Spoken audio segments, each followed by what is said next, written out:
জাফর ইকবাল টি চ্যানেলের পক্ষ থেকে সবাইকে স্বাগত। এই ভিডিওতে 1 লাখ টাকার বাজেটের একটা পিসি রেডি করা দেখাবো।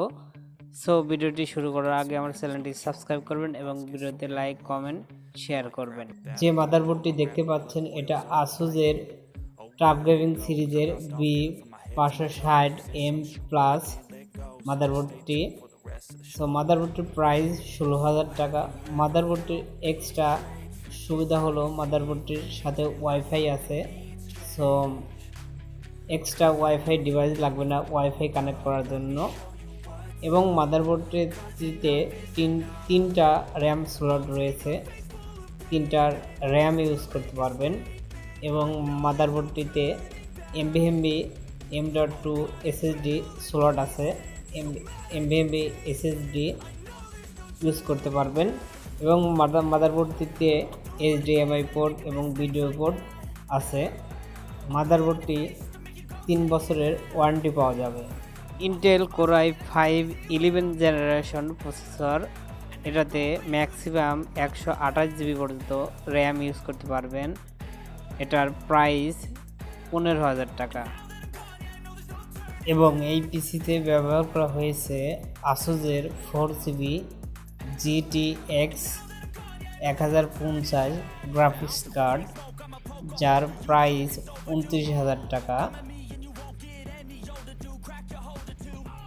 গ্রাফিক্স কার্ডটিতে রয়েছে আসুসের একটা কুলিং ফ্যান এবং HDMI এবং ভিডিও পোর্ট রয়েছে। গ্রাফিক্স কার্ডটিতে রয়েছে 3 বছরের ওয়ারেন্টি।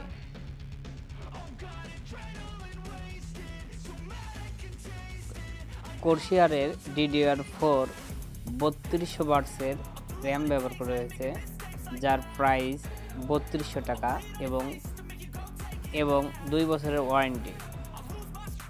অ্যান্টেকের মাউন্টেজ 550 ওয়াটের পাওয়ার সাপ্লাই ব্যবহার করা হয়েছে, যার প্রাইস 3500 টাকা, ওয়ারেন্টি 3 বছরের।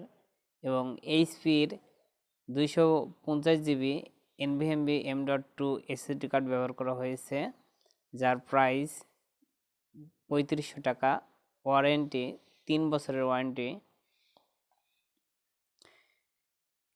এবং আমরা টেস্ট করার জন্য একটা টেবিলের উপর আমরা পিসিটাকে সেট আপ করেছি এবং পিসিটাকে রান করলাম। যারা মোটামুটি ভালো মানের পিসি বানাবেন তারা ভিডিওটি দেখে মোটামুটি একটা আইডিয়া পেয়েছেন। সো আমার ভিডিওটি লাইক কমেন্ট শেয়ার করবেন এবং চ্যানেলটি সাবস্ক্রাইব করবেন।